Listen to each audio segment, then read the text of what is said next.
This is Ches. This is Miguel. And this is Rod, and we are the Legion on Zoom. And welcome to a special episode of Power of X-Men. Fam, I am beyond excited for our guests today. They were born in the radiant fires of Washington Heights and the Bronx, and it's three close friends who assembled during a massive global pandemic to embrace their destiny and bring the gospel of nerd to a world trapped in the burning embers of social isolation and internet memes. Individually, they are Miguel, Rod, and Chaz, but together they are Legion on Zoom! Woo! That is right. Word, that was epic. Yeah, you're welcome. I just write marketing copy right there. I'm going to listen to that shit every time before we record going forward and get pumped. Good Lord. Copy and paste that shit at some point in the chat. Put it in the chat for you guys. Exactly. Just put like a whole transcript. No, but thank you for the introduction. We're very happy to, be on your show. You graciously did our show, and that's actually one of our most watched on YouTube. So thank you for that. Yeah. But yeah, man, stoked to be here. Man, it's definitely an honor, man. Appreciate it. I'm obsessed with you guys. Since I started diving into comic book podcasts, you guys were some of the first ones I saw. And I felt such a, connection with you guys. Like I felt like I just wanted to join in the conversation with you guys. So thank you guys for coming on and make me feel cool. No, and thank you. Like honestly, yeah, because like around the time when we started the podcast and you started yours, and we found each other online on Instagram, and it's been a joy to interact with you and your account, and then connect with other followers out there, and really appreciate the support that you've given us on your account and all that, and it's just awesome for us to be here. I love how Rod is drinking something really healthy and green. And I'm drinking champagne with like orange juice and Chambord in it. That's fancy. Different kind of health. Yeah. Yeah, this is for my mental health. No, you guys always support me. Thank you guys. I love it. And, today we're going to be talking about Avengers versus X-Men, the 2012 crossover event that a lot of fans are divided on, so maybe it'll get a little nasty with us as the episode goes on, but it'll all be in good fun. But before we get into AVX, I want to know about you guys. I mean, I know about you guys, but let's educate the people listening. Why don't you guys go around and introduce yourselves really quickly so listeners know who's who? I mean, yeah, who wants to go first? Ches, go. All right. Yeah. Well, since I'm the voice that everybody hears as soon as the intro ends, so how that went down is essentially how the old saying goes: some people are born into greatness, and some have it thrust upon them. Miguel and Rod unanimously, without my consent, decided to make me the host. So that's how that went down, and I graciously accepted.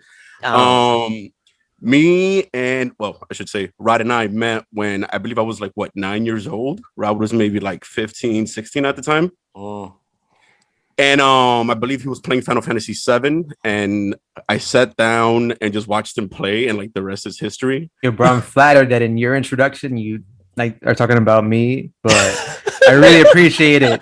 I guess I'll use that as a transition. No, yeah, exactly. Yeah, I'm saying how we're all connected and shit. And I'll do that too, because I think Rod is the connected element. Yeah, exactly. Yeah, that's what I'm saying. Because in a few decades later, Miguel became his roommate, and then we all met from there. But along the line, just growing up with Rod and his brothers and sisters, we just basically were all into comic books growing up, and we kind of always had freedom of speech around each other, no holds barred. So over time, we just became good at talking, or we spoke well, I guess. Our goal daily was just to make each other cry laughing some way, somehow. So it became habitual. And it just got intertwined with all things comics, and the rest is history or posterity, however you want to phrase it. Or herstory. Yeah, herstory. Exactly. And I guess I'll take it from there, and we'll follow how we introduce each other on the show, right? Because it starts with Ches, and then hello, everybody. My name is Miguel. And yeah, kind of like Ches said it, I didn't meet these guys until 2011, actually the year right before AVX came out, because that's when I moved to New York for grad school. And I'm originally coming from Tijuana and San Diego, so moving across the country. I didn't know anybody here in New York actually at the time. I knew like one person from back home that lived here randomly, but other than that, I didn't know anybody. But I was lucky AF to move in with Rod. You know, we got connected by a person from grad school, and I moved in with Rod. Shout out to Fran. Yes, shout out to Francesca, Dr. Arias. Yeah. Yes.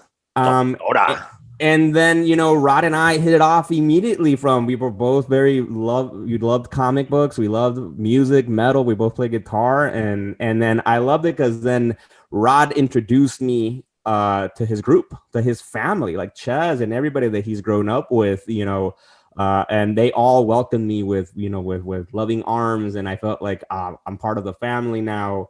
And like Chaz says, yeah, exactly. Then we would just have random hangouts almost every other night in the apartment, where it was just always just a good time, talking shit, making each other laugh.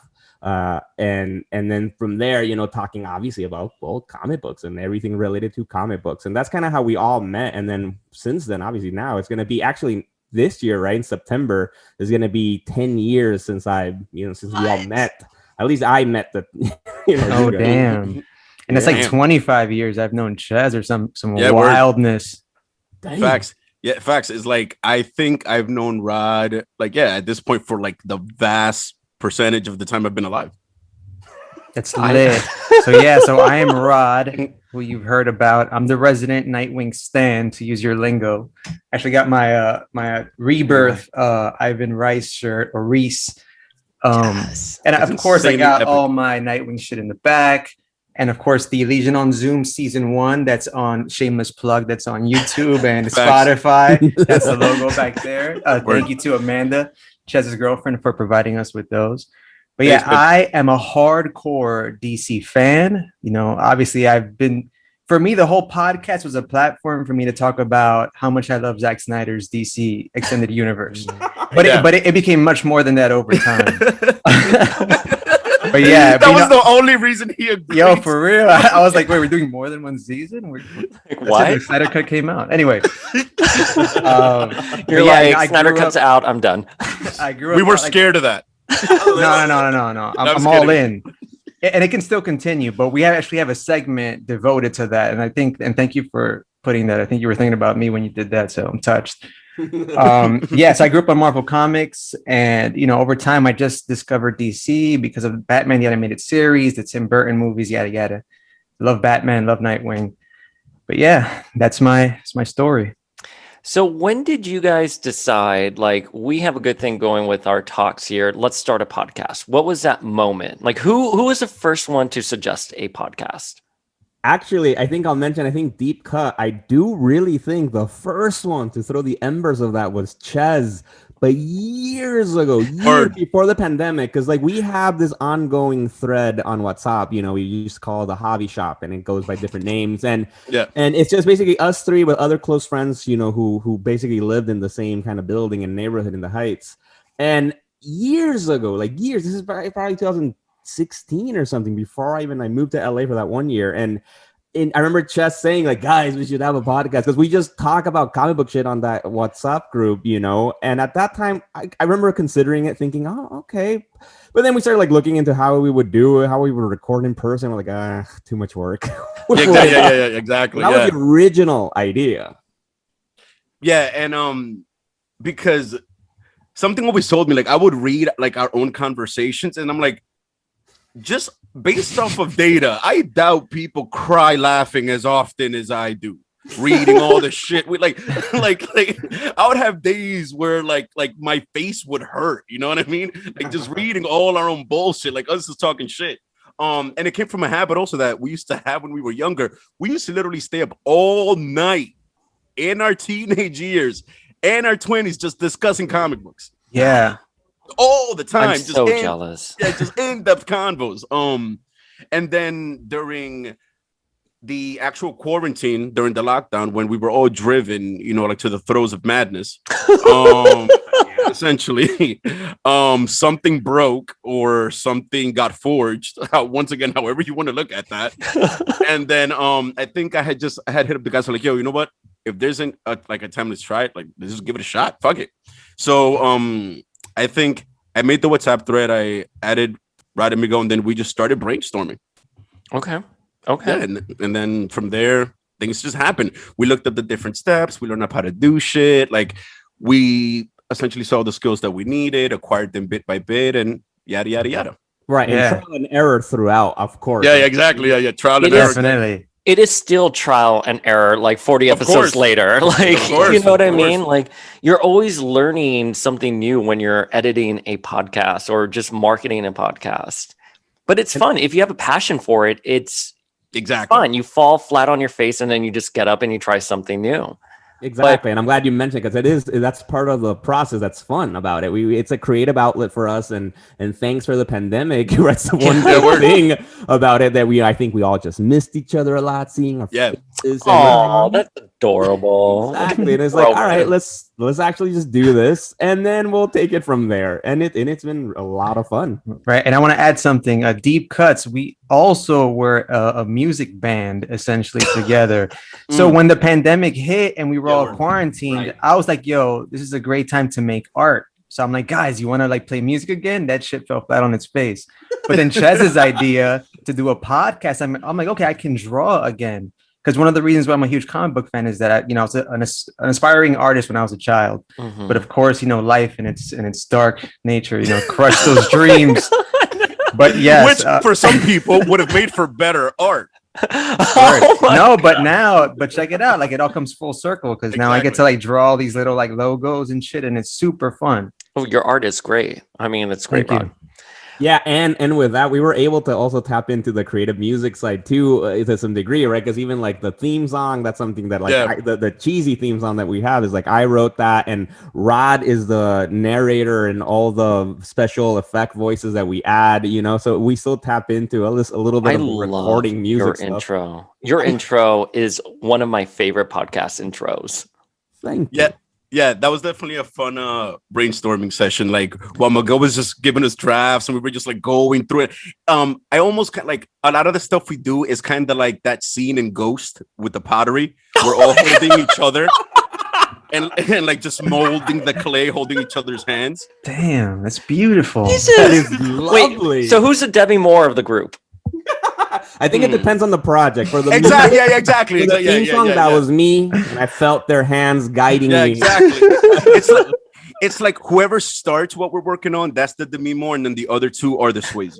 Okay. R.I.P. Patrick Swayze, Facts, legend. Man. Crazy. I Swayze. wasn't ready when Swayze died in what was it, 2006? Was Yeah, I it? think Was it that long ago? It's Yeah, been a exactly. I'm minute. like, damn, really? Because I think it was him, Farrah, and Michael Jackson that died, right? You know how they say people always die in threes? I think it was those three within that year. I think So that was 2009. It was. Oh, so not that far 2009. off, Okay. yeah. Okay. Well, ya tú sabes. Wait, you guys said so much, and I want to segue so badly. Just two really quick follow-up questions. One, what was the name of your band? Sane Haven. Which with deep cut, even deeper cuts, motherfucking Chez, I can say motherfucker on him, obviously, Of course, I cuss Yeah. all the time. has it tattooed on his back. He's a legend. Wait, you have a There's very tramp few men stamp like of your Chez. band name? I have the total opposite of a tramp stamp. Is like right on the top of my back. Okay. Yeah. Okay. And what did everyone Epic. play in the band? Who was the lead singer, or however it worked out? I've always gravitated toward things bassy. Like I played bass. Okay, you play bass. Yeah, guitar and vocals. And Miguel? Right. I would do guitar. And I think in St. Haven, because I came in when kind of St. Haven already existed for a little bit before that, right? You guys had been jamming before, and then we then started jamming all there together in the band. But I was like lead guitar and rhythm guitar as well, and we had other people just joining in and out of the band. Yeah, as well. Yeah, and we were cover band also, Trivium cover band. Shout out to Trivium. Yeah. It's kind of like, what type of band is that just has like a rotating like staff of like artists? Are you thinking of the Gorillas? Who they? There are a few bands like that, Yeah. where like like different people play different instruments over time and shit. Yeah. Like just something to that effect. Okay. So then my next question is, you guys were talking about geek stuff on your WhatsApp chat that you called what? Hobby Link, Hobby Room? What was it Shop. called again? Hobby Hobby Shop. Shop. Originally the hobby shop. I Okay, think so- now it's Gold currently goes by the Legalized shop. Yeah. The legalized shop. Yeah. Celebrate Legalized New shop. York. You named it. Oh yeah. Yeah, Oh, I you named know. it. I had a brain fart. Sorry. Yeah. Sorry about that. Yeah. Actually, I switched. I love that name. So how has your conversations become different, or how have the conversations been different from talking on a WhatsApp chat to actually being on a podcast? Like, how has your fandom as a group evolved?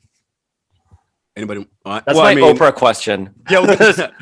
Well, I mean, the one thing that I've noticed, from my perspective, is that we've had to become almost like a bit more conservative in like the way we go about things, because we have this thing now where we go like save it, like for like the show.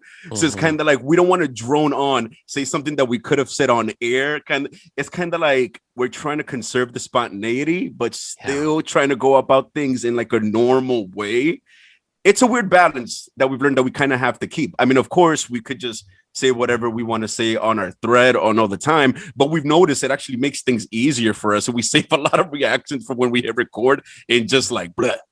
Yeah, I would agree. I think at the beginning of this whole thing, we would still kind of use the chat a lot to like vent and joke and stuff like that, and we would say like, damn, that would be good to include in the episode when we talk about this, but then it would feel not genuine, right? We're not forcing it again to happen. And so from there we kind of think that's kind of what's changed, that we're being more mindful about what we share in the thread, but we continue to use the thread kind of like as a source we'll share links, we'll share information to keep us almost, and then building an agenda from there that Rod then keeps track of for us. So then, all right, when we meet on Friday night, let's let it all out. Yeah. It's kind of like a sounding board in a way. Like we bounce the ball off, like, you know what I mean? Okay. Yeah, I like that. Yeah, Okay. and also I think like prior to the quarantine, we were all comic book fans, but on our own sort of. And then we did, whenever we'd have a topic that we all intersected on, we'd talk about it. But this really like brought us together and made us talk about this every day almost, right? We're talking about comic book stuff. We're updating each other on comic book stuff. And it also like compartmentalized that part, at least of my life. Like, I don't really feel the need to talk comics like outside of the podcast. I just do it all. Like, I just save it. Like, just let all the fanboy out in that fucking hour or two. That's like super masturbatory of you. Like just save the load. Gotta. Well, hashtag save the load. First of all, I'm going to be using that going forward. Go right ahead. That from you guys. Go right ahead. But yeah, I love that idea. I try to like conserve all my opinions on stuff for, the podcast or any social media, that we have to promote the podcast. But wait, so I haven't had the opportunity to speak about this with anyone else. And I'm so excited to ask you guys this question. Your feels on the Snyder Cut. I think we'd let Rod go first. I'm looking at Rod. All right. Fair enough. Don't worry, guys. I'll keep it brief. We did a full hour special that's also on our YouTube. Check it out. Also on Spotify. Yeah. So yeah, as a fan, you rarely get these kinds of gifts. Like, I don't know, like, these projects that never happen, like Nicolas Cage as Superman with Tim Burton, they're just something that we'll talk about forever.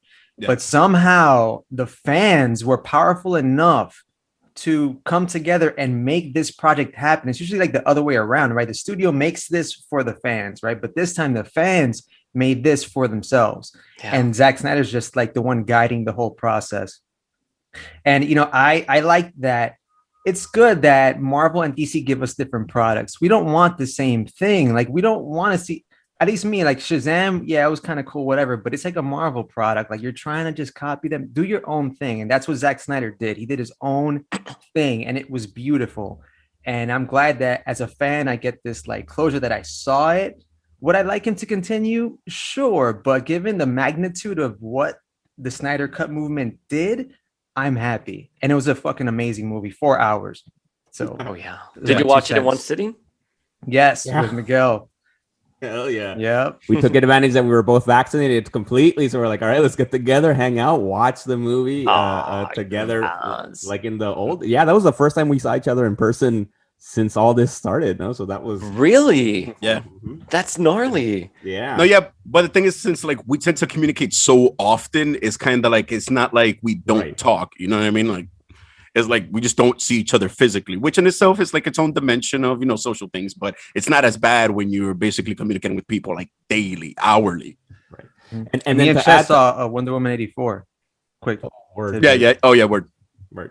And then to add to the Snyder cut, and finally Zack Snyder's Justice League that got released, I do think actually that whole movement kind of is also part of what inspired us to get together to do the show. Because when we had our first episode, the news had just come out that they're going to make the movie for HBO Max, and we, like, as we love to talk shit, we really appreciate that we all have different points of view. And for example, I was very, very against Snyder films, and I didn't like his approach to movies, and we would talk it out, and what Rod is very passionate about his films, and Chess I think is more in the middle, but appreciates Snyder, but can be more in the middle. And so then we were like, all right, let's record an episode of us talking about this shit, like from the very beginning.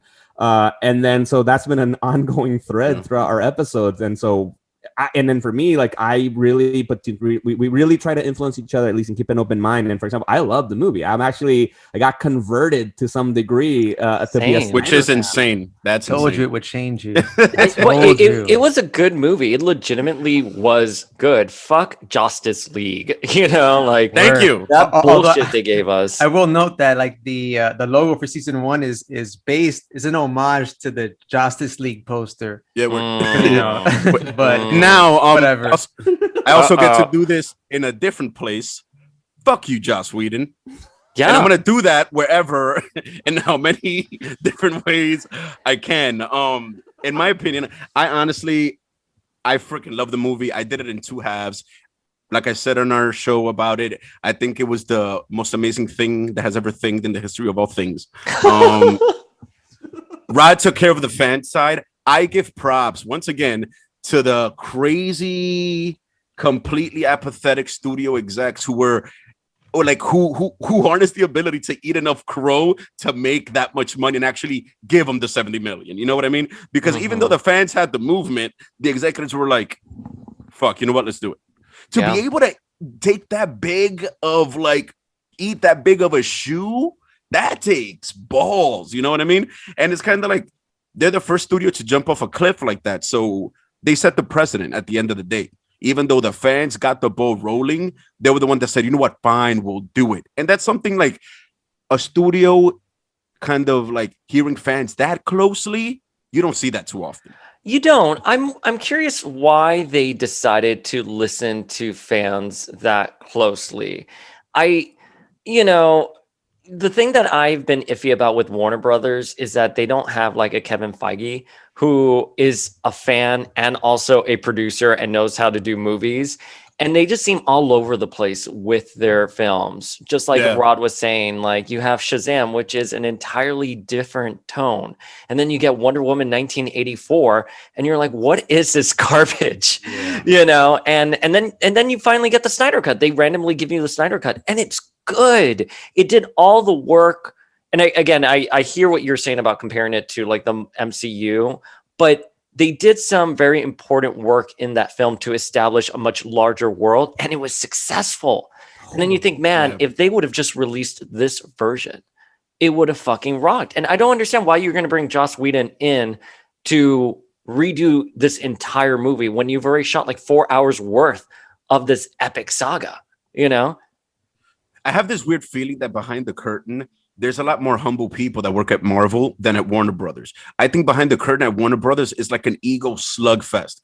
It's like the battle of like Darkseid versus like the old gods and the Amazonians, but with egos. That's what's happening at Warner Brothers with the executives. Just like fuck you and no, we're not doing this and yada yada yada. And at Disney is like people go, wow, that's a good idea. Okay, you know what? Let's all just go in that direction. But I think it also I think what you're saying is it's true, right? But it goes back to we got to think about the history of the MCU, right? How it started, because it didn't start with Disney. It didn't start with being a big studio like that. It was a small studio, right? Mm-hmm. Led by just this few people who were like, all right, let's go. True. it was all a gamble at that time, right? Like, all right, let's do Robert Downey Jr.'s Iron Man. Who cares? He's had this crazy past, but I believe he can do this, right? And they're like, he's also cheap. We can, we Right. can get him on the cheap.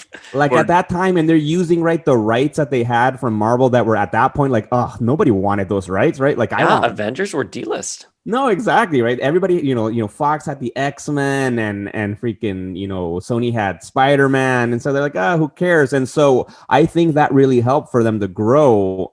And then, then obviously then Disney's like, oh, you're making a lot of money. I'm going to buy the shit out of you. Yeah. Whereas with the DC films, they've always had executives involved. They've always had this bigger company thinking about the money more so than just like quality kind of products. And so that's been the problem. So kind of like Dayspring says, like they need a Kevin Feige to help, direct, and then they just need to trust them. Like, for example, Snyder could have been that, but Snyder didn't trust him. Yeah, or maybe they also need Kevin Feige.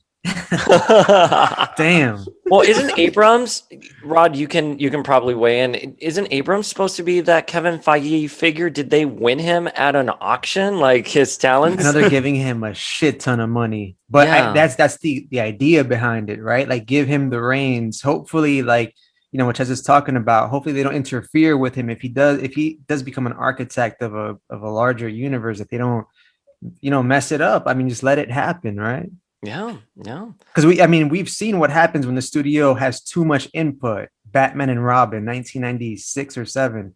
Like, this was a toy selling fest. Like, it was just the studio's okay. Put everything, like, throw everything in this fucking movie, and that's what you get. You get a shit show.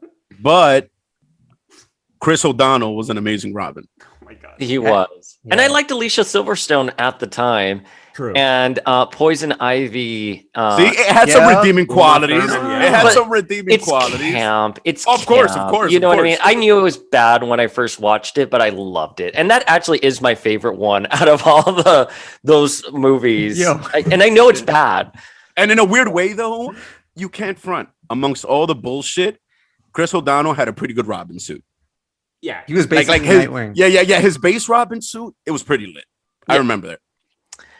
So are you guys also watching other shows that are airing now, like Invincible? Oh, hell yeah. Yeah, what do you guys think of Invincible? Tell me. I love Invincible. No one talks to me about Invincible. I forgot where I saw this, or I don't know if it was like in one of our chats or just like on the intro webbies, but somebody was like, yo, I honestly think that what's his name from The Boys, Homelander, would tell Omni-Man, like, dude, chill.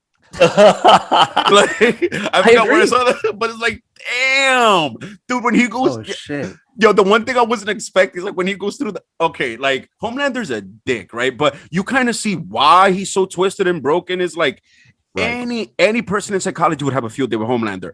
Omni-Man is literally a man on a mission and a savage and a living weapon. Mm-hmm. You saw that when he went back through the portal with those weird aliens that kept attacking the same site.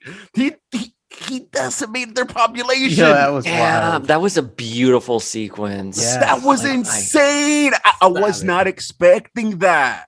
Like, I was expecting, like he's about to go off, some carnage. He took him to the dark ages. Yeah. I was a fan of the comic book, and I started watching the show when I got back from vacation a couple days ago, and it blew me away. It's different too. Like, I don't think a lot of people have talked about that. Like, Kirkman went back in that first episode and revised a lot that was already in the source material, and it was great. It translates so well. Actually, speaking of podcasts and all that, I just heard a great interview of Kevin Smith with Robert Kirkman on the Kevin Smith podcast. Oh, that's amazing. And they Godfather. They mentioned just that, right? Because they were asking, like, is it super easy? Because you basically have the script already, right? And so you just copy paste it. And he's like, no, like, he's really going back to rewriting it. Also, because he's like, I wrote this like originally years ago. I'm like, now I look at it, it's trash. So like, I want to do it under a different. And I get it, right? Like, and so that's really. So I think for me, because I'm also a fan of the book. I haven't finished it. I'm like on volume 9 right now, but it's cool because it's different enough that keeps me kind of guessing a little bit of like, oh, okay, now you're going to do this in a different way than what I read, but it's still true to the book. and it's fucking fun to watch, and it's a great show. And we're actually talking about it on our podcast as well, on episodes every week. We're not going as far as doing the minisodes as you're doing with the Falcon and Winter Soldier. We did that for WandaVision, but then that's it. It's we're just taxing. Incorporating it into Yeah, exactly. Yeah. We were like, you know what? People could hear us. Just hear the regular episode. We'll get to it. Yeah, I thought with like WandaVision, they would just be mini episodes and there'd be like 20-30 minutes, but they ended up being longer. We said the same thing. And I was like, you know what? That's it. This is going to be the weekly schedule. Like, it gives me direction and stuff like that. But minisodes are a little bit more work, especially when you have to edit, and you guys are editing for video now as well, right? Yep, that's right. And having fun with it, because again, another avenue to like make artwork. So I like to like sneak in artwork whenever I can. So if you check out those videos, peeps, get to see some Rod originals. I'm just gonna plug the fuck out of myself this whole plug away. Check out all my shit. On the subject of WandaVision, did you guys? I mean, I know I listened to some of your recaps and episodes. Tell people who aren't familiar with your show what your feels were for WandaVision as we transition into Avengers versus X-Men. I enjoyed the last 3 episodes compared to like the beginning of the series, essentially. But I thought the last 3 or 4 episodes were off the chain. Whatever, Ches. You were loving the show from the beginning to end, dude. Like, you love the last more, but you love the whole. Because now Ches is on a. He's like, he hates WandaVision. Exactly. Winter Soldier is better. Like, it's thing. What have you done for me lately, Marvel? What have you done for me lately? Bro, and I'm kind of mad that you like all this on fuck Joss Whedon business, because he did give us the Avengers. Yeah. I mean, we can't forget that he did give us that movie. Blew me away. Top 3 MCU movie right there. We gotta stop with the hate. I'm curious what the behind the scenes drama for the Avengers was with Whedon, because he did not come back after Age of Ultron, and there were rumors of a big fallout. And I actually interviewed Whedon at Wizard back in like 2006. He was a major tool to me. Wow. So, you know, I have a personal vendetta against him, but I love Buffy. I love Angel. I love Avengers 1. Age of Ultron I didn't think was particularly good, but we got Wanda and Pietro and Vision out of it. But yeah, I don't know, like the Justice League, I look at it and I think it's objectively bad. And I think there's certain parts of it that are offensive, you know, like, especially for Wonder Woman. That's what I've said before. Like, I think he made bad decisions knowing he was making them while he was making them. It's like some of them are so obvious. Like all that Ray Fisher shit. I've said it before. How can you watch all of that and be like, nah? Like that's it. Just like, nah, take all of it out. Not a little bit. Take not most of it. Take all of it out. If you're a racist man, I think it's easy for him to say that. For him to be like, yeah, no, I don't want that. Yeah, that's just who he is. That movie literally broke my heart. I'm not exaggerating. I walked out of there sad. I'm like, fuck, they just shat on this man's dream. And I'm glad that, you know, Snyder never watched it, and then he eventually got his retribution. So shout out to Zack Snyder. Yes, Zack Snyder, absolutely. But okay, so WandaVision, we got your feels. Now, what about you, Rod and Miguel? How do you guys feel about WandaVision? Go for it, Rod. It was I. That was intensely mild. That's it. That's it. And yeah, the photon scenes. I mean, the Monica Rambeau. I keep calling her photon. The Monica Rambeau scenes of her just, to me, she was the main character. She had the only interesting arc in the whole show. And you know, if you like cut out all her scenes and her story, it might make for a compelling episode. Okay. But everything else was just Yeah. You weren't singing Agatha all along. However, her suit, Catherine, whatever her name is, Catherine Hahn. Yeah, she was amazing as Agatha. I was so shocked at Brendan Agatha Harkness. Her whole sequence, the effects, her costume, her acting, 10 out of 10 for me. Okay. Yeah, I think the acting and everything was great. You know, I did like WandaVision as a series, but as I was watching it, I couldn't help but feel a little disappointed on certain things. Like Kevin Feige was like, this is the first chapter of a multiverse saga. Oh, and here's Evan Peters as Quicksilver. And then it's like, psych, he's Ralph Boner. And you're like, and then like everyone turns on you online. They're like, you're a clown with your stance, you know? And I'm like, no, I was told this. I would not have theorized anything else had I not been told that this was going to be a larger story. So I was kind of disappointed at how small WandaVision was in the end, how self-contained it was. I can definitely see that. Like, we I were wanted also Doctor kind of Strange Nope. in there. I have a whole different theory that I said on the show. My theory is that Wanda is the catalyst for a mutant hating culture. I think that if they're going to plant the seeds for mutants to appear in the MCU, there has to be some type of conflict between them and the government and people in general, right? As part of their story. And I think that when they take the fact that Wanda held this many people captive and caused emotional and physical distress, she's fucking public enemy number one. I agree with you. Like that ending scene when she just walked away, I was like, damages. Like Wanda needs a good lawyer. Like get Matt Murdock on the case right now. But yeah, or Jennifer Walters. Jennifer Walters. She can't afford Jennifer Walters now that we know the Avengers aren't paying. But are all of you operating under the assumption that Wanda is a mutant or will be revealed to be a mutant eventually? Because I'm not. I'm assuming. I would think so. I think so because I think that's what they're trying to lead to. Because there were those scenes when they did the whole flashback, trips down memory lane, where they were showing us that Wanda had some apparently powers before getting messed with the Mind Stone, right? Yeah. Where she's like apparently with her probability hex powers, right, stopped the bomb from exploding. That's what they kind of led you to believe.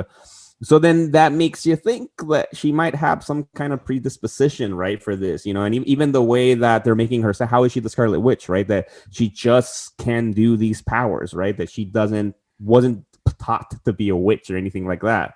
And so I feel like hopefully they could run with that. And like Rod is saying, because then that'll give us the tension of hating mutants, no? And I agree. I think that's smart for them to plant the seeds this early on.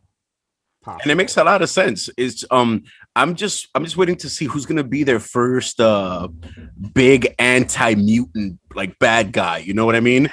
Like who's gonna be their first like big prejudice guy? Like that dude that's always pissed from the animated series. Yeah, you took it right out of my mouth. Yeah, Senator Creed. Kelly. I think. Oh, Creed. He's always mad. He had like a Nazi thing on his arm. He's basically the Friends of Humanity. Yeah, he's basically a Nazi. That would be great. And then we can get Mystique and Sabretooth in there because he's the son of them.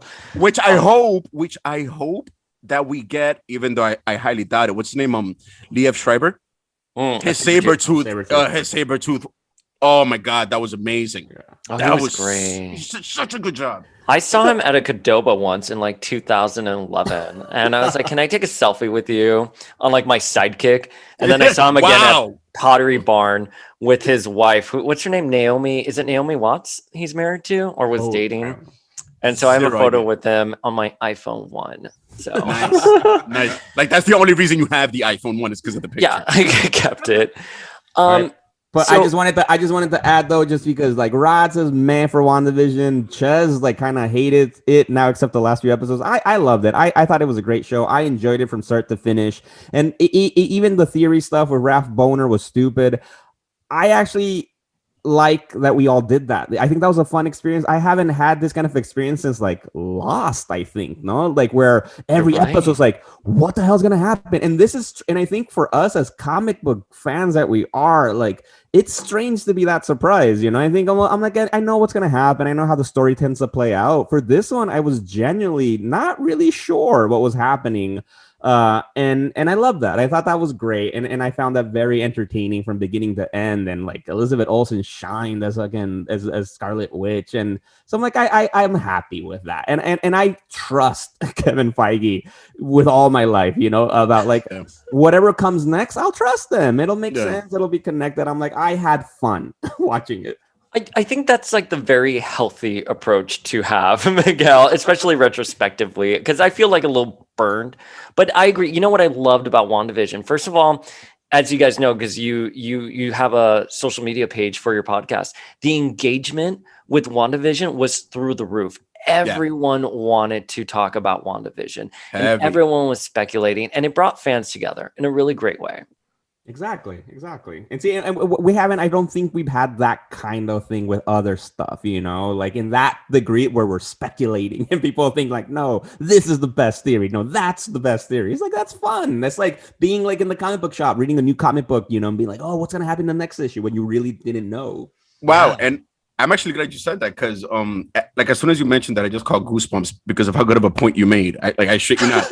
Because kind of like that's what these shows are. They're basically comic books because with the movies, you watch it 2 hours, then boom. What are you going to do? You're going to speculate every day for 3 years? You'll go insane. But with the shows, you can speculate weekly, throw out theories. Boom, it's there. You see if you were wrong or not. Then it moves on to the next week. You know what I mean? Like, so there's a lot more activity on the part of the company as well as on our part. As with the movies, after you see the movie, you throw out theories for a couple of months at most, maybe if you're really deep into it, and then you forget about it until you hear some news that somebody got cast. You know what I mean? Like it's very, very spread out. So with the shows, I think the fervor, like it's in a weird way, it's intensified, but it's also stretched out more.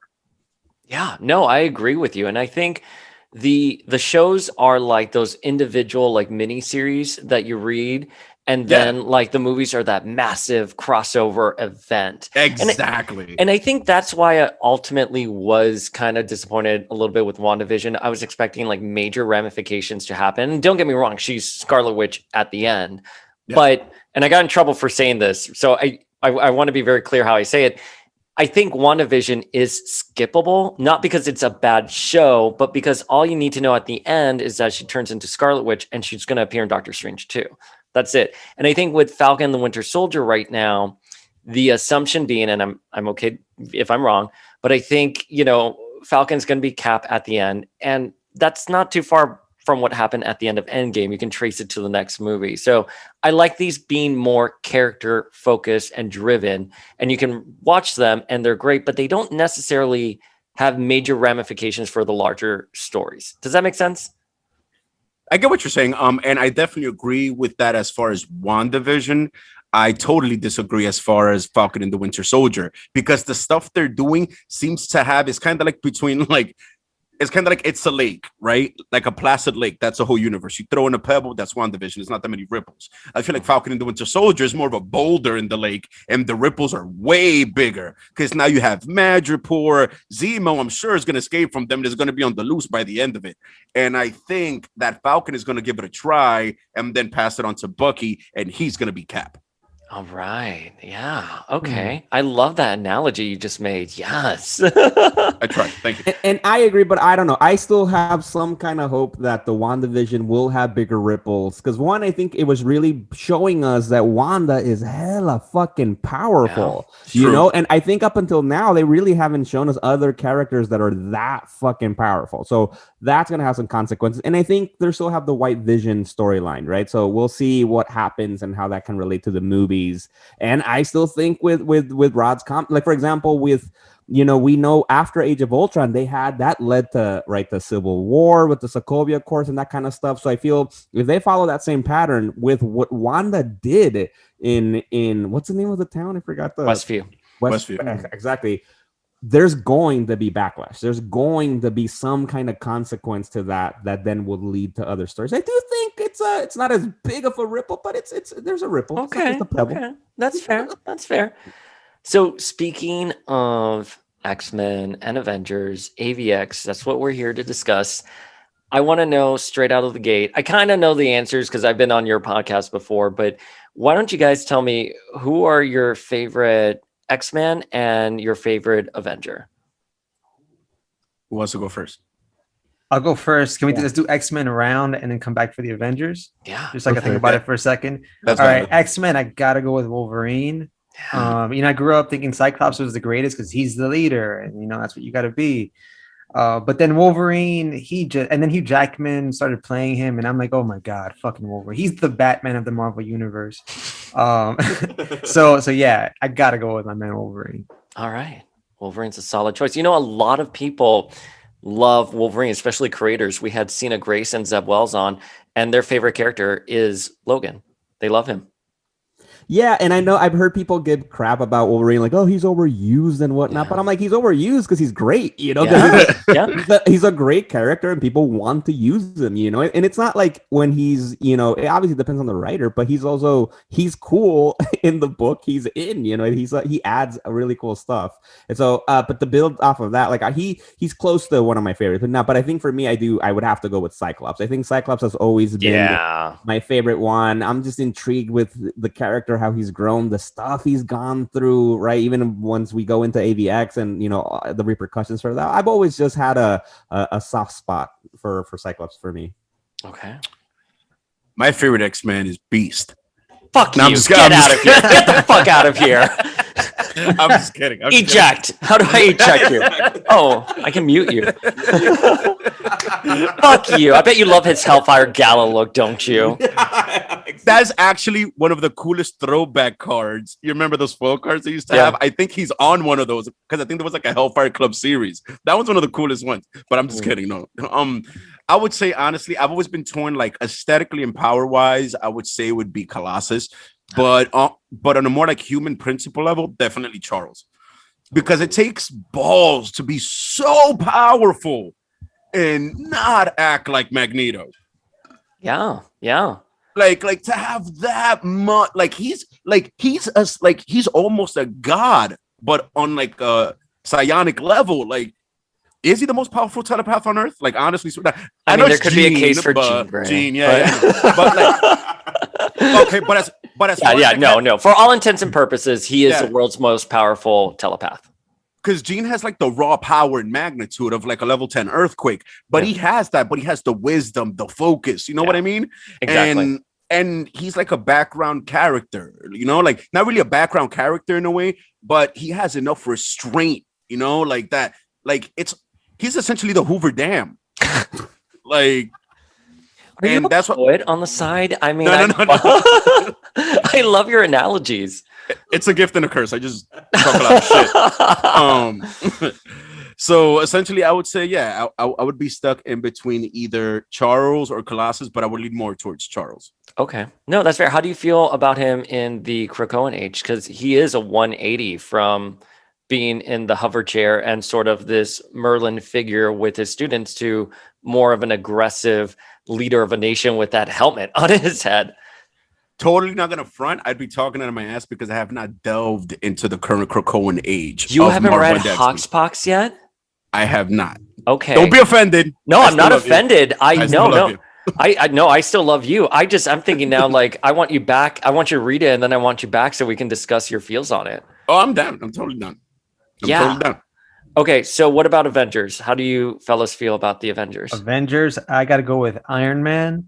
Okay. Because Robert Downey Jr. and, you know, the first Iron Man film. And also I've read each character individually in the past, Thor, Captain America, Iron Man. I feel like Iron Man was always the more compelling. I mean, Thor has great stories. It's hard to pick between the two, but if I had to, given the extra weight of Robert Downey Jr., I'll go with Iron Man. Yeah, and for me, this is tricky because I'm like thinking, are we going with classic Avengers or can we just be anybody? Because technically, right, because Spider-Man's my favorite character of all time, and he was an Avenger, right? You know, thanks to Brian Michael Bendis' awesome run, they brought Wolverine and Spider-Man on into the team. I feel that's a little bit of a cheap one to pick, but you know, so if it's not Spider-Man, we're going with the classics. I'm actually right there with Rod. I'm struggling between Iron Man or Thor. Given I'm thinking how much have I enjoyed their individual runs more. So I think just because of that, I'll have to go with Thor because his runs, I just fucking devour them. They've been amazing. Okay, fair. Yeah. Damn, that is a really tough question because the Avengers are such a massive group and they're just so many different people. Now I'll make it easy on you, to pick Beast. He was. People are trolling me here. Look, just tell me. I will concede that Beast is not a bad X-Man or Avenger. Just tell me where he got his PhD from. If someone can answer me that question, I'd be happy. He established this when you were on our show. He got it in the Caribbean. Discuss this. Jordan D. White told me, he's here like, who cares where he got his PhD? Because everything at Xavier's is fake. Wow. Like Xavier just made it up for him and that's it. And that is from the ex-editor himself. I was like, okay, you know what? There you go. You There have you your go. answer. Makes sense. But if I had to pick, essentially, you know what? My favorite Avenger, I'd be stuck in between either Black Panther or Cap. Okay. Okay. Oh, I like that. I like the picks. Yeah. I'm stuck between Black Panther and Cap because essentially, when it comes to T'Challa, he's essentially like he's the most rational Avenger. You know what I mean? Like I believe at times, like he's the one that does what needs to be done, even more so than Cap. Yeah. Yeah. He's so rational. He's borderline like binary, like just ones and zeros, like in his thought process. And you got to respect that. You need a guy like that. But Yeah. and then at the same time, he runs a country. Like, Yeah. Well, that's damn. why he's so rational, because he has to see the forest for the trees. Exactly.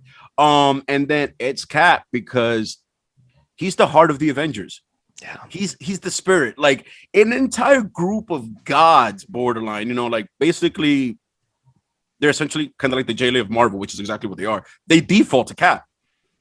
Yeah. They default to Cap because like so much wisdom and experience in battle, and he sons everybody. If you're a New Yorker, you know what that means. Cap sons everybody. He calls everybody son. No matter who you are, he brings you down a peg. And I respect that. He's Cap. He's Captain America. He wears Buccaneer boots. They're a fashion statement. And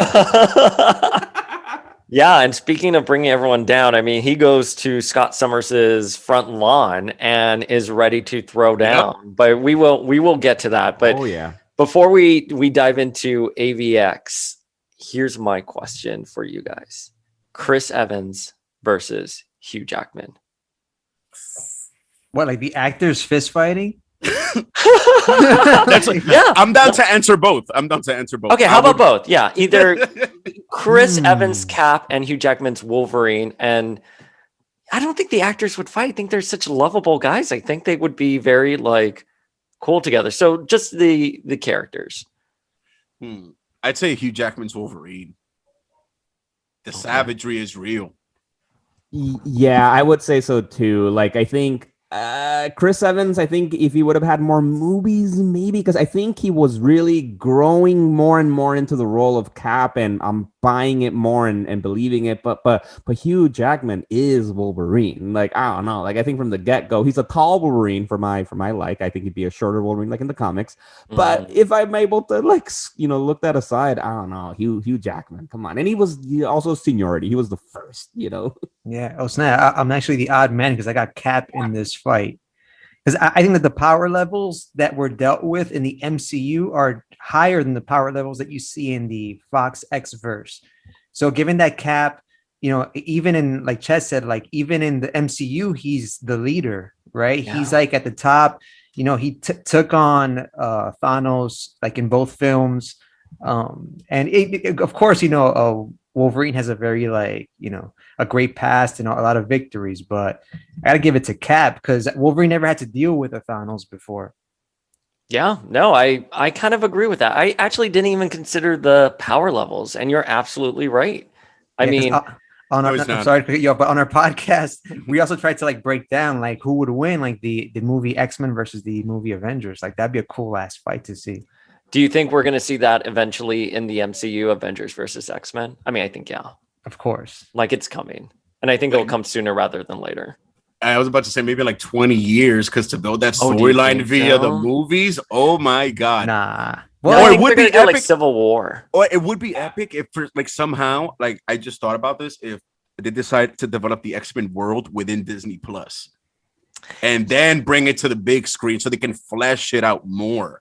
Yeah, I think that's been a rumor too, that they're going to start introducing the X-Men on the Disney Plus shows. And I think that's why a lot of us were thinking WandaVision was going to be that first step. But Yeah. let's not open that wound again. that's it. We're done with WandaVision. That's it. All right. So diving into Avengers versus X-Men, which came out in 2012 and was an all hands on deck crossover event between the Avengers and the X-Men. The story sees the Phoenix Force returning to Earth and the Avengers assembling to stop it. The problem is, since Wanda's no more mutant spell, the mutants have been on the verge of extinction, and the X-Men believe the Phoenix is coming back to repower the mutant race through their mutant messiah, Hope. The Avengers and the X-Men go at it, and the Phoenix Force divides into 5 pieces, going into Cyclops, Emma, Magic, Colossus, and Namor, and they are known as the Phoenix Five. But the Phoenix is absolute power, and absolute power corrupts. Each one of the Phoenix Five eventually fall one by one until Cyclops is left standing.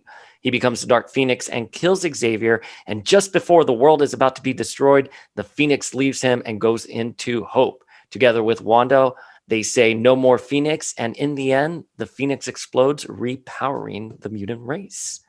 So that's a crossover in a nutshell. We do have some listener questions that I typically save for the end, but I think they're pretty pointed in the conversation. So why don't we kick off with the listener questions, and we can just have a free-flowing discussion from there. Do it. Cool. Go for it. All right. So our first question is why? Question mark. Just why? ... So I think this is more in reference to why do we think that we got an Avengers versus X-Men? And I think at the time, a lot of fans felt that the X-Men storyline was being hijacked by the Avengers, who were rising to popularity because of Avengers 1. I'm going to answer that why with because.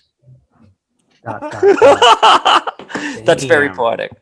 No, I would agree with the whole thing about, they were taking the X-Men storyline, right? Because I something that was funny about rereading it right now, actually, because I haven't reread it. Like, I read it when it came out in 2012, and then and I hated it at the moment. I had strong I got entertained, but I had some strong feelings about it. Now that I read it again, I've actually enjoyed it a lot more. I can see the story a little bit better now from a little bit more of a distance, and much more mature eyes now that I'm older.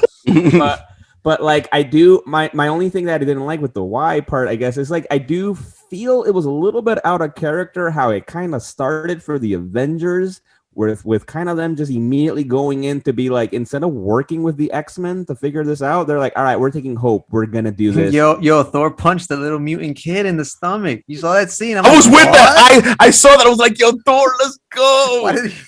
I know. I'm just kidding. But like, he's doing what he has to be. What has to be done. I'm going to punch this kid in the stomach. But Miguel, you brought up that really great point. Like, here's the thing. I think in Civil War, Tony has that conversation with Emma, and Emma's like, where were the Avengers when our children were burning? So here, the X-Men are on the verge of extinction. They do believe that Hope is going to be their messiah and bring back the mutants.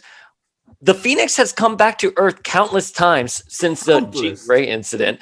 Why weren't they like, we trust you guys, but we're going to be the watchdogs here. Let's see this play out. I know that means that, like, editorially you can't have a story then, because that's a rational approach, but they could still be like, no shit, the X-Men are blinded right now. We need to step in. And I wish those elements would have been fleshed out a little bit more for the Avengers to look less of a douchebag and the mutants looking too irrational. Does that make sense? Yeah, exactly. And I feel they could have done something which they did later on, for example, with the Illuminati storyline that Hickman did, because it started that way with them, like, working as a team, making tough decisions, and then there starts to have a schism among them, and then Cap doesn't like the decisions, and then that leads to eventually all of them fighting each other. Exactly. They could have started like that, working as a team, and then eventually their personalities get in the way. They disagree with each other, and then they go to fighting. I'm like, that would have been maybe 2 issues to do that, to like build that up and explain that, rather than from the get-go, like, all right, Cap, I'm just gonna attack them. Thor, punch this kid. Let's do this. What? Okay. Yeah, like, I really agree with that, because I think that the initial him storming the beach and having like a flashback to Normandy or some shit, which basically what that was, like, to put him back in his old days, is kind of like, that's, in my opinion, considering what the situation was, that's very uncap-like for him to approach the beach ready to throw down. Because he was. There was no like, hey, I came to talk. He was there for violence. Like, he was ready. Like, if not, you wouldn't have brought a fucking helicarrier with you, bro. Yeah. You could have brought, you know what I mean? Like, you could have brought like the main backup, just you and Tony and someone else, just kind of like as a just as like a speaking party, you know, like for the rest of humanity. No, you bring the Shield helicarrier and the entire Avengers roster. Yeah, even to the invade backups. Utopia, to invade Utopia. I agree with you because I've never even thought about it like that because I always defend, Cap's, decision to fire back because like, fine, Cyclops fired first. But like what I hate about that is that Cap throws his vibranium shield at Cyclops' head. That would have killed anyone. Cyclops is not invincible. Nope. Right, And but he hit him that. in the visor. He didn't hit him in the head. Oh, Because did in he the hit him next in the visor? in the next panel, you see like a huge dent. Shout out to the John Romita. And I was impressed that I had forgotten because I get like Miguel. I read this shit way back when.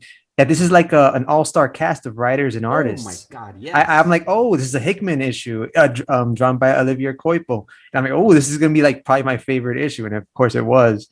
And then the number 0 with Frank Cho on artwork, just gorgeous artwork. Gorgeous. I didn't ever see a problem with them engaging. I know that writers have to kind of stretch when they want superheroes to fight, i.e. BVS. But yeah, I felt that my main issue with the storyline was there were a lot of tie-ins, first of all.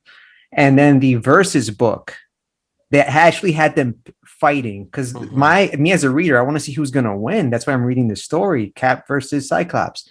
It was all draws all across the board. Like there was no definitive victory. And unless it's like Cap versus Gambit, he's going to knock him out.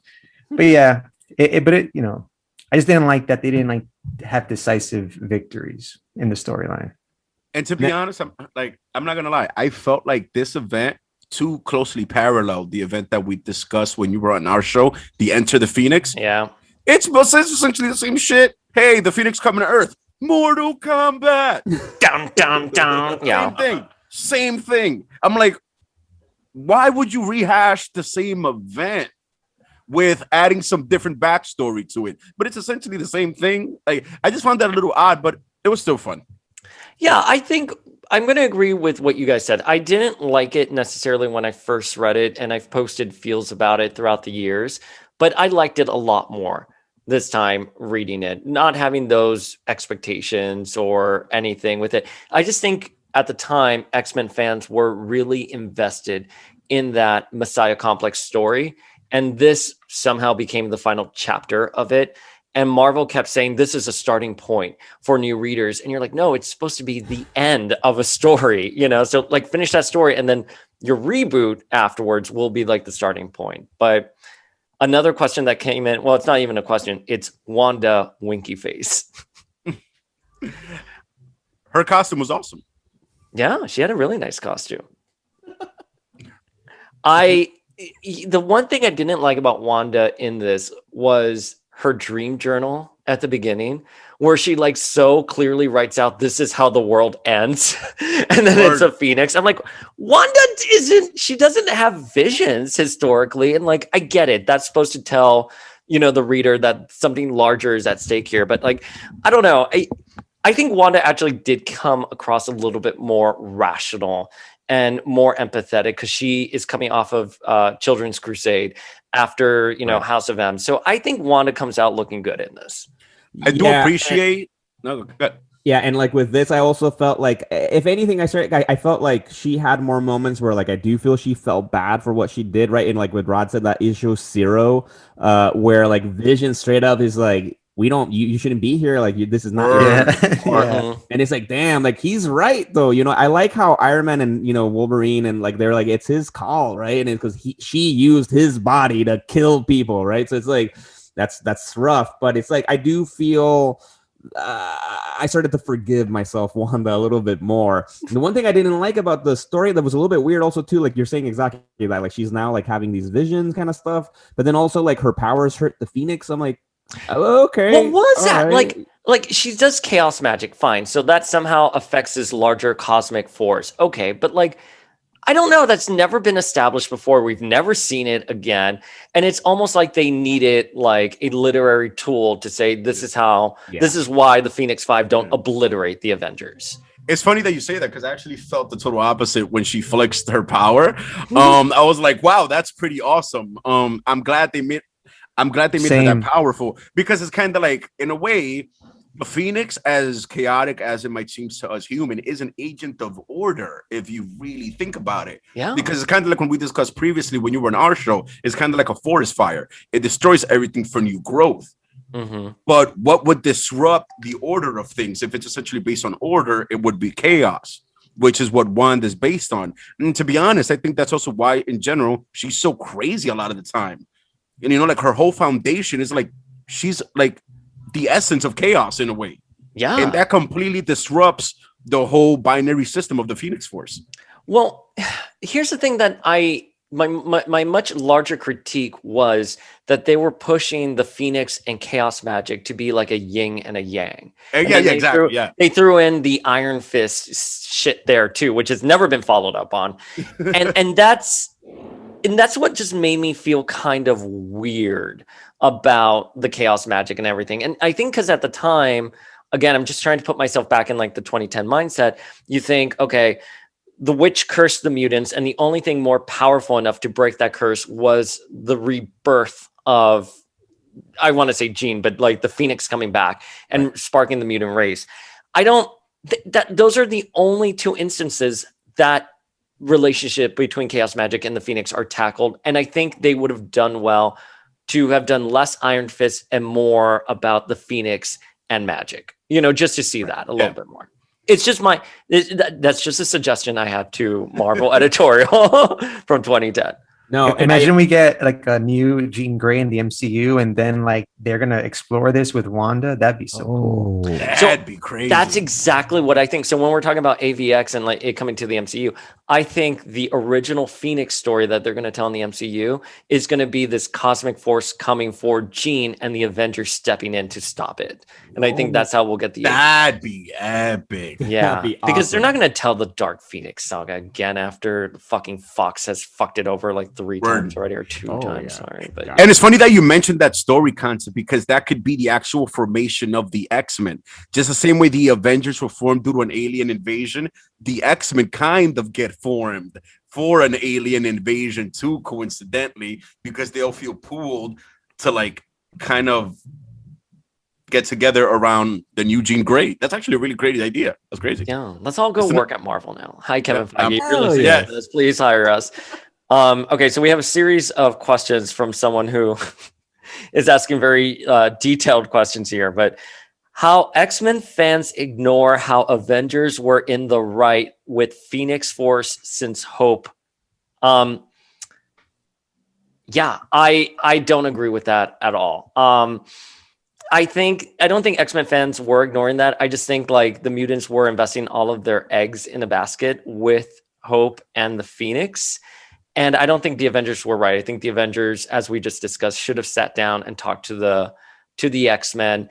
And I am really irked that Tony Stark at the beginning says, like, I've been monitoring this Phoenix Force since the Jean Grey incident. It's like, motherfucker, no, you haven't. Like Rachel Summers, the Cuckoos, Endsong, you know, countless other Phoenix stories, Madeline Pryor. I don't think the Avengers were in the right. As an irrational X-Men fan, I don't think so. No, I think rereading it really showed it again. Like, no, they were in the right to be concerned for sure. But like you're saying, why weren't they concerned in the past, though, right? But now they're concerned, and then they just force their hand into this, you know, saying like, well, our way is the right way.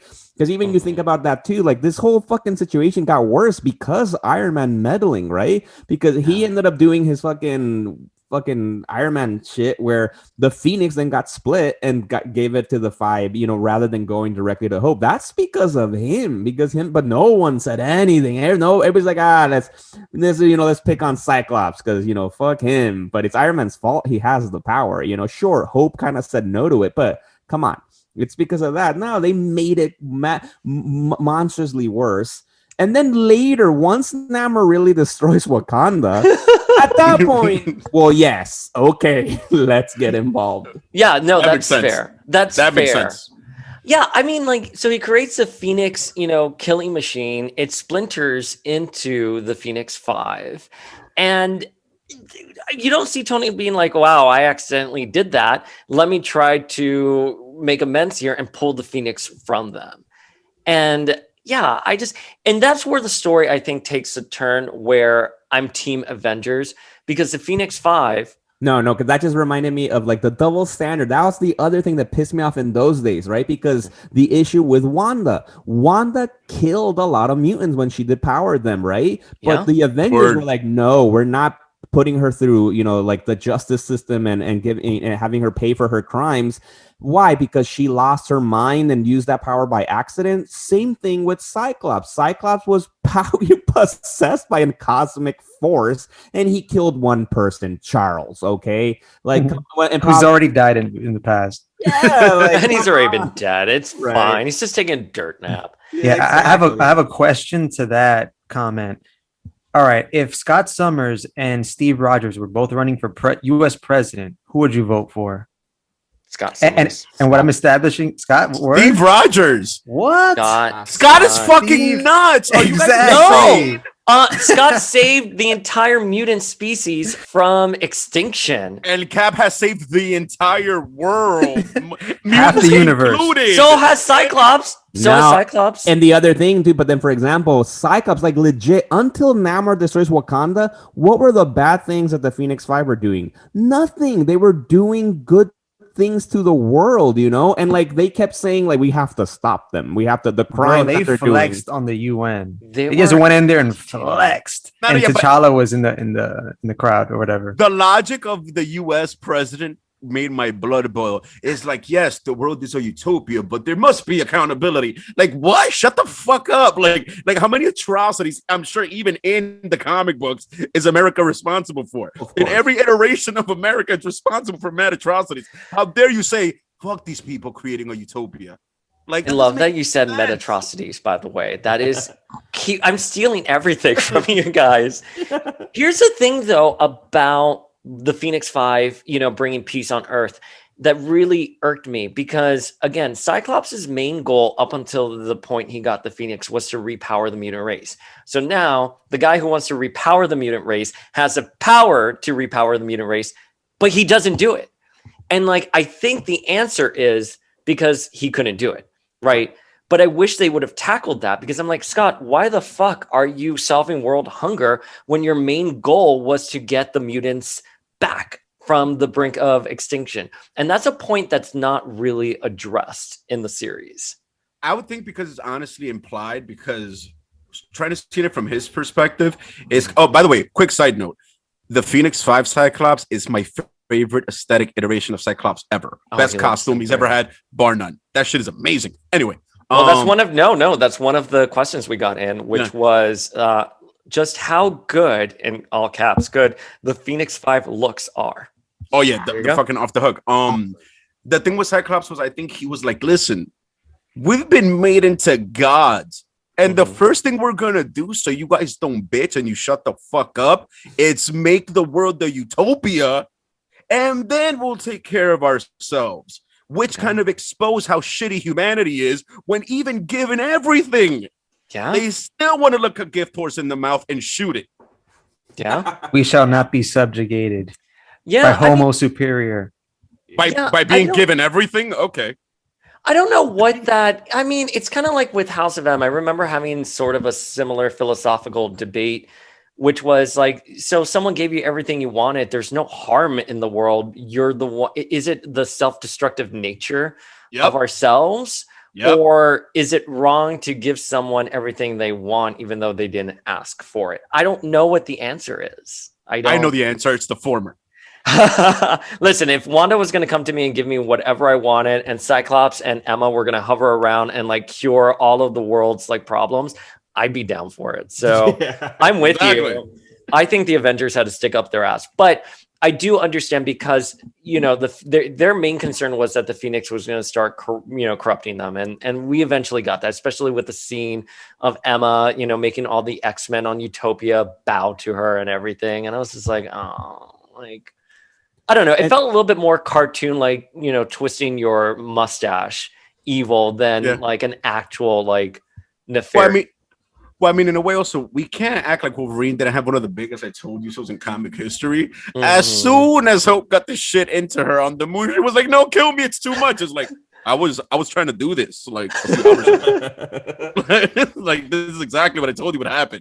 Oh, and actually with that, I was also a little bit surprised with that because I kind of liked Hope, her story. I really read the shit out of the Messiah Complex and with Cable's run with her and growing up. And I felt a little bit like Cable would be mad disappointed in you, girl. Like he raised you better for you to then in that last minute be like, no, I don't want this. Kill me. Like, really, dude? Like, dude, Cable would be upset, bro. Like, I don't know. Like, and that's actually a point as well, because in the story leading up to Second Coming, Hope says in that Cable series that she's ready to go back and that everything in her body is calling out to the X-Men.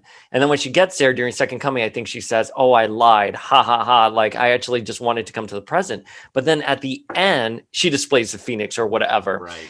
And yeah, I agree. I think at this point, she's had enough time to process the Phoenix. She's trained her entire life for this. And like, yeah, what would Nathan Christopher Summers say to you right now, Hope? Bro, she gave up in one panel. Yeah. Right. Go back and look at that shit. It's like it goes from one panel, she gave up.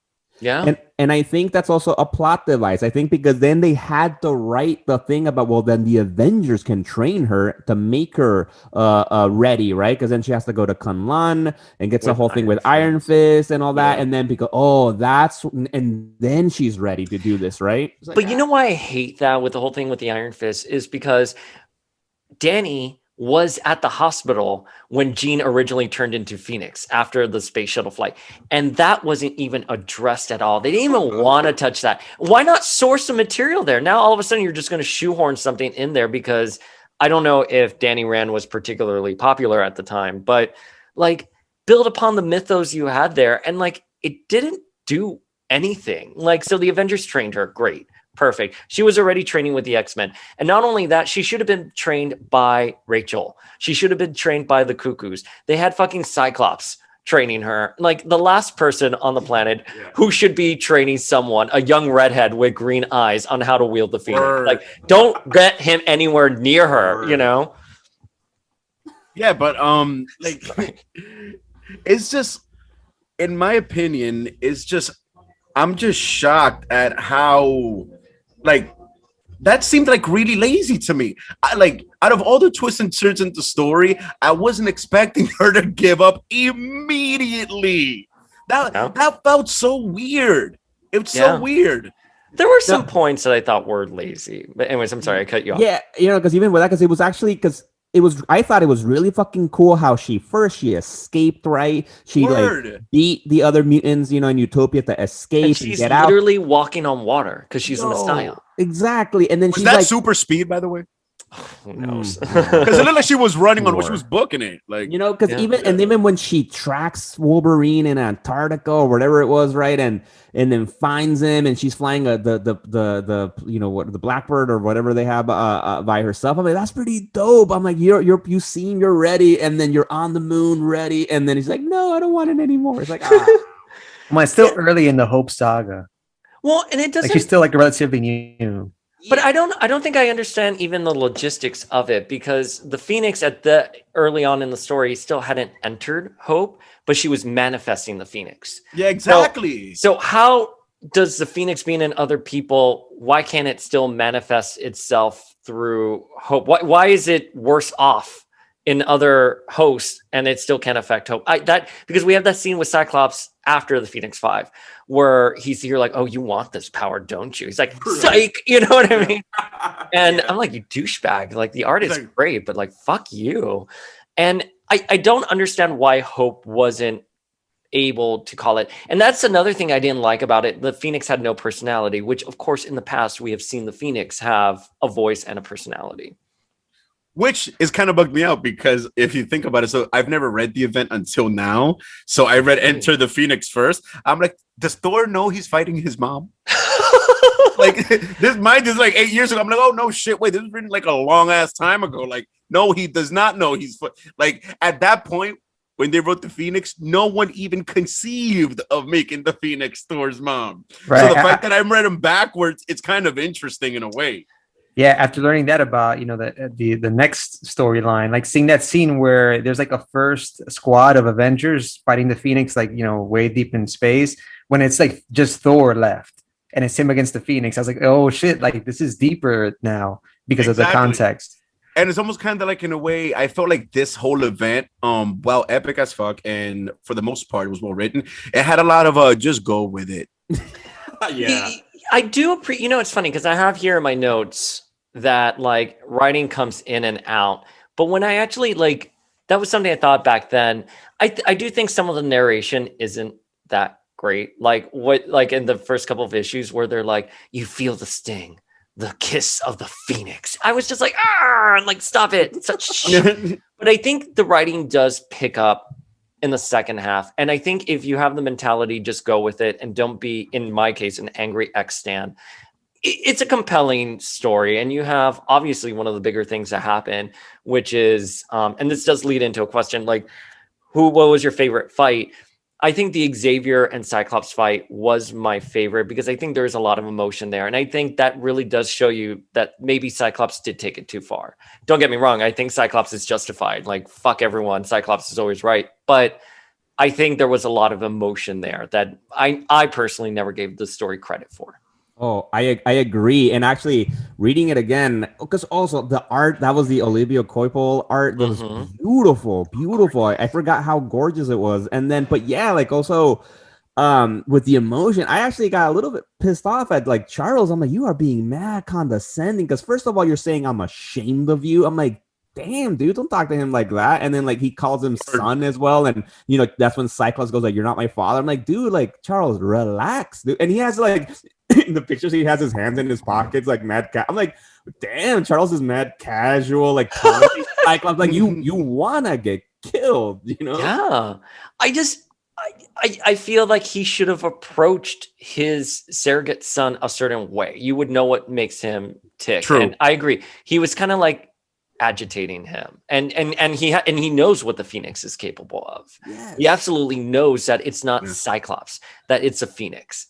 So it's basically kind of like, as a New Yorker, Xavier was out of pocket. I would say my favorite fight had no bearing on the situation at all, but it was just because one line got me, and it was when the Thing is fighting Namor. He's like, I don't give a fuck what's going on. I just like punching you in the face. I love that beef between Ben Grimm and Namor. Like he doesn't care about the Phoenix. He's like, oh, I get to fight Namor. I'm in. Let's do it.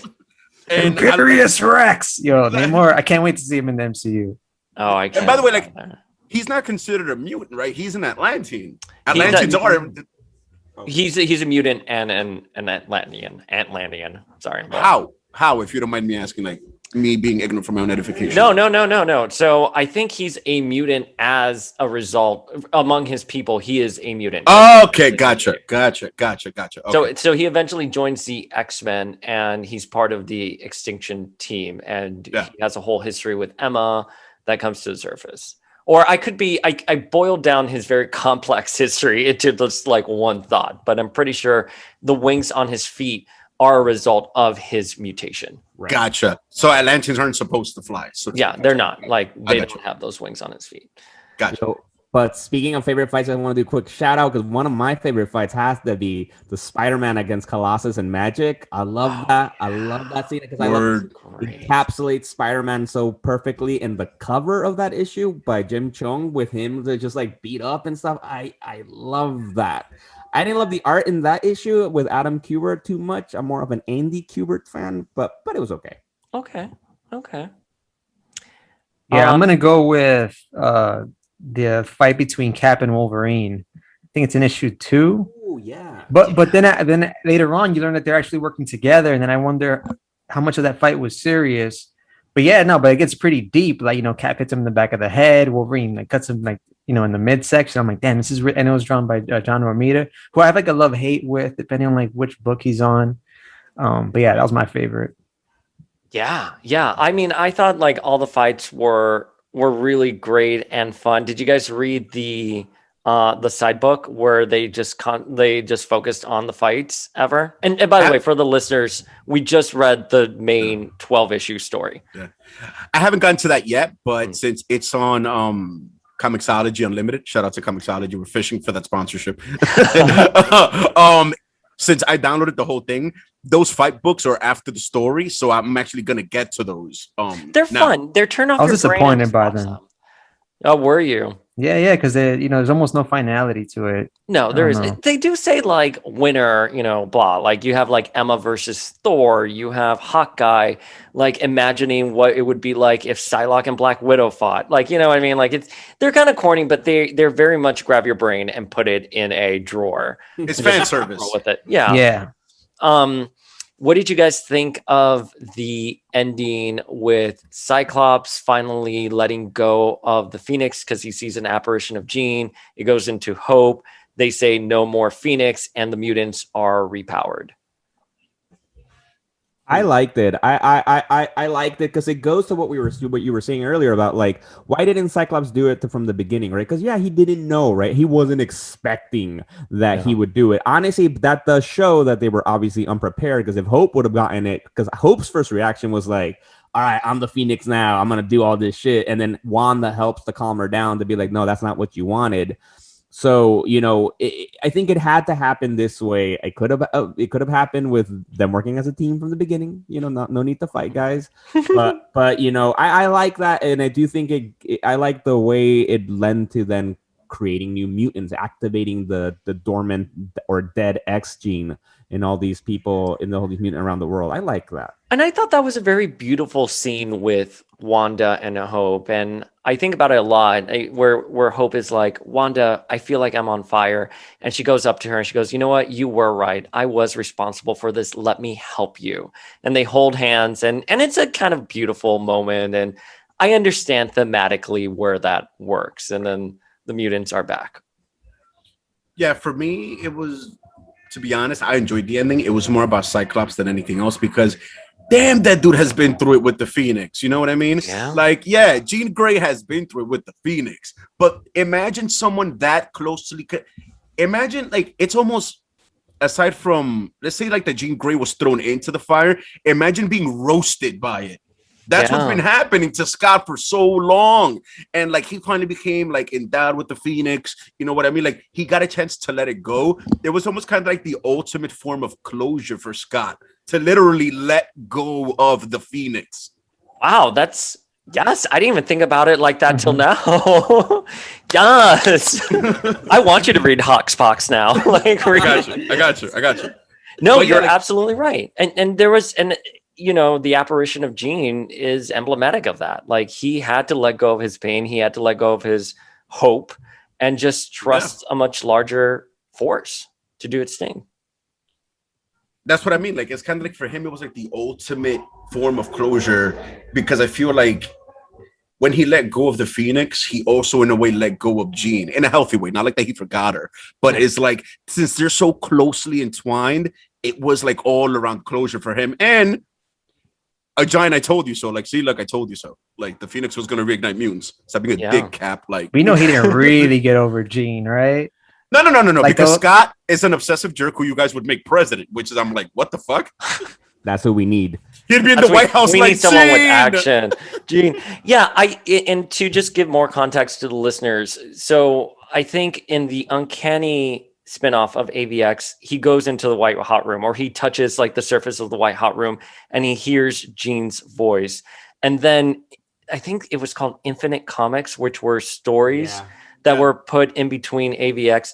There is one where he recreates Jean from her molecules in the blue area of the moon, and they have that conversation. So that's why I think your comment is extremely insightful.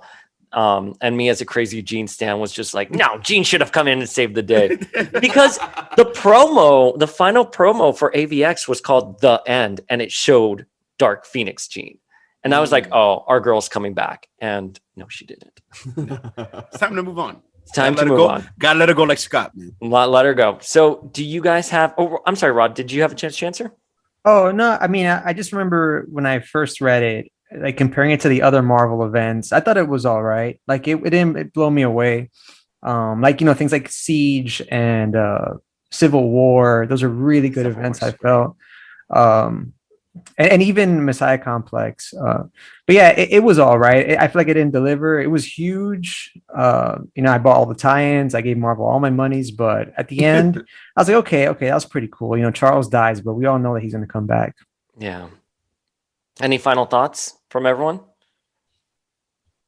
I liked it more the second time around. I think it was cool. And we mentioned this actually in the chat. I think something that for me, I think might have helped me liking it more is like, as we mentioned, when it was happening, there was all these tie-in books, right? They had these A plus X, the actual fights, and also like the X-Men books, the Avenger books. Like it was so many, and I read them all. And I think that's what made me not really like it too much, because each book was very different. It was kind of weird how they're all connecting the stories, and just reading the main 12 books, I think I don't need the other ones. I think that helped me to really enjoy that one event more, and I kind of appreciate it more. And then actually knowing now with Hickman's run on Krakoa, and he was a writer in that book, right? And Jason Aaron doing the Avengers and Enter the Phoenix now. I'm curious, like, are you guys gonna connect back to this in a way? What does that how does that connect? So I'm like, okay, it was okay. Yeah, I think for me being much more of a DC head, I grew to appreciate the whole thing at Marvel a lot more than I did before, because I was actually telling Miguel on our thread that the Infinity comic of Nova getting to Earth made me a fan of the character. Yeah, that's a great one. Yeah, and I guess it kind of like translates for me because I've always been a fan of Green Lantern, to the point that like I have a symbol tattooed on my chest of like I have the Green Lantern logo. But you pull Superman and you just open it up like that. Well, I have it in like on one side, but kind of like flash people periodically. But in a way, it's kind of like I always wrote off the Nova Corps as like bullshit Green Lanterns. Mm-hmm. But then him seeing how he interacts and all the things he has to go through and the difficulties and the struggles, I'm like, I'm gonna check Nova out. Yeah. So it actually it made me a bigger fan of Marvel. So the only thing I'm gonna say about Nova was when they were teasing AVX in the 0.1 issue, they have Nova escaping a planet that the Phoenix literally obliterates, and he goes, "All those people, epic fail," and it's like an entire planet just got devoured, and now you can say it's epic fail. He's a kid. You're right. But it was. I remember reading. I'm like, and then that's the other thing too. Like with AVX, that kind of threw me off was like when he crashes into the Chrysler Building, and then Spider-Man's able to like web and like catch everyone, and like the thing that people say are like, "That's it, I'm moving," and I'm like, the Chrysler Building just got destroyed. Like, I don't know. But remember though, we're a little ridiculous. That's an NYC that's used to Hulk rampages. You're right. And I understand that humor. I really do. I may have just had like a pretentious literary stick up my ass, and I still do when I see that scene, because I would just think it would be a little bit more powerful. Like Wilson Fisk is in there. Like, true. Someone's gonna be angry. But Rod, what are your final thoughts? I was gonna say, God bless. Back. No, I'm glad that we got the Snyder cut. That's all I want to say. As a fanboy, I am satisfied, and I can't wait for DC's next offerings. All right, what Rod got from Avengers X-Men was that I'm glad we got the Snyder cut. That's what I boils down to. Fellas, where can listeners at home connect with you guys? Who wants to do? Oh. Yeah, all right, we are on Instagram.com/Legion on Zoom. Google Legion on Zoom. Follow us on YouTube, Facebook, Instagram, Twitter. Like all our photos and videos, and we will love you back. Yeah, we're on Spotify. We're on Spotify, Apple Podcasts. I think we're on Google Podcasts, Amazon Music. We're on all the major outlets. Shout out to our people in India who listen to us on Ghana. I hope I'm saying it correctly, which is blowing our minds. We didn't even know it was a thing. But yeah, we're on all the major outlets. Audio. Yeah, I'm always regramming you guys because I'm obsessed with all the content you guys put out. So I'm a fan. All right, guys, I'm the Uncanny Dayspring signing off.